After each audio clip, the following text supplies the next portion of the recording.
तर अमरावतीत देखील 80वा स्वातंत्र्य दिन उत्साहात साजरा करण्यात आला। विभागीय आयुक्त कार्यालयात शालेय शिक्षण मंत्री दादा भुसे यांच्या हस्ते शासकीय ध्वजारोहण सोहळा पार पडला।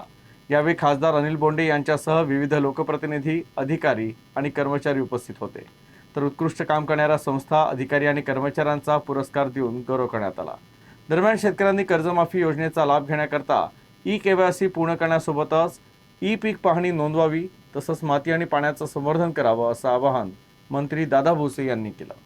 अमरावती विभागीय आयुक्त कार्यालयाच्या परिसरात स्वातंत्र्य दिनानिमित्तानं शासकीय ध्वजारोहण सोहळा उत्साहात पार पडला।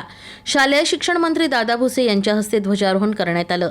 यावेळी खासदार अनिल बोंडे यांच्यासह विविध लोकप्रतिनिधी, विभागातील अधिकारी आणि कर्मचारी मोठ्या संख्येनं उपस्थित होते। या कार्यक्रमात उत्कृष्ट कामगिरी करणाऱ्या संस्था, अधिकारी आणि कर्मचाऱ्यांचा मंत्री दादा भुसे यांच्या हस्ते पुरस्कार देऊन सन्मान करण्यात आला। यावेळी दादा भुसे यांनी शेतकऱ्यांसाठी सुरू असलेल्या योजनांचा लाभ घेण्यासाठी ई-केवायसी पूर्ण करण्याचं महत्त्वाचं असल्याचं सांगितलं। तसंच शेतकऱ्यांनी ई-पीक पाहणी नोंदवावी आणि माती तसंच पाण्याचं संवर्धन करण्यासाठी प्रयत्न करावे असं आवाहन केलं। केंद्र आणि राज्य सरकारच्या विविध योजनांचा लाभ समाजातील शेवटच्या घटकापर्यंत पोहोचवण्यासाठी प्रशासनानं प्रभावीपणे काम करावं असं आवाहन देखील मंत्री दादा भुसे यांनी यावेळी केलं।